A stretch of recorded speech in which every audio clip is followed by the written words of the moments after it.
جب حجاب پردہ غیبت اٹھایا جائے گا، ایک دن وہ آئے گا۔ He is a well-known social worker, Khatib Ahl Bayt. He is a doctorate in English, professor and head of department in English with Akbar Pir Boy College, Mumbai. His topic for today is doing tawassul with Imam Mahdi alayhi salam shirk. May I please welcome Dr. Sayyid Muhammad Abbas Rizvi Shamsi on stage. Bismillahirrahmanirrahim. Alhamdulillazi kafa wassalatu wassalamu ala ibadihi allazina istafa. Amma ba'd, faqad qala Allahu lakim fil Qur'anil Kareem wa ma tasha'una illa an yasha Allah.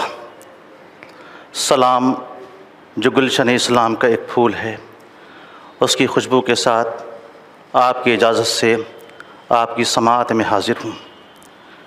جیسا کہ ہمارے علم میں ہے کہ ہماری آج کی اس گفتگو کا سبجیکٹ موضوع ہے کیا امام زمانہ اجل اللہ تعالیٰ فرجہ الشریف سے توسل شرک ہے۔ اس کا جائزہ لینے کے لیے دامن وقت میں اتنی گنجائش تو نہیں، لیکن جو ریلیونٹ ایبسٹریکٹس ہیں وہ میں آپ کے سامنے پیش کروں گا، جو ایک کی کا کام کریں گے آگے کے دریچوں کو کھولنے کے لیے۔ آپ جانتے ہیں اللہ ایک ہے، وہ ایسا ایک ہے جسے کہ کسی نے اسے ایک بنایا نہیں یا کئی چیزوں سے مل کے وہ ایک بنا نہیں، کیونکہ وہ احدیت اور صمدیت کا حامل ہے۔ اس کی توحید ایک مطلق حقیقت، ایبسولوٹ ریئلٹی ہے۔ آپ کو معلوم ہے کہ جب یکتائی سے کبریائی کو ملا دیا جاتا ہے تو اور یا کبریائی کو یکتائی سے جوڑ دیا جاتا ہے تو اسی کا نام توحید ہوتا ہے، اور جب کبریائی کو یکتائی سے الگ کر دیا جاتا ہے تو اسی کا نام شرک ہوا کرتا ہے۔ لا الہ الا اللہ کے ساتھ اللہ اکبر اور اللہ اکبر کے ساتھ لا الہ الا اللہ کا بلا فصل ہونا، اسی کا نام توحید ہے۔ ایسی توحید کی حامل واجب الوجود غیب الغیوب میں رہتے ہوئے جب ارادہ الہی کے تحت لہجہ الہی میں کنتو کنزن مخفیہ کی گھن گرج کے ساتھ معرفت کے باب کو وا کرتا ہے اور تخلیقی کائنات کی بنیاد رکھتا ہے۔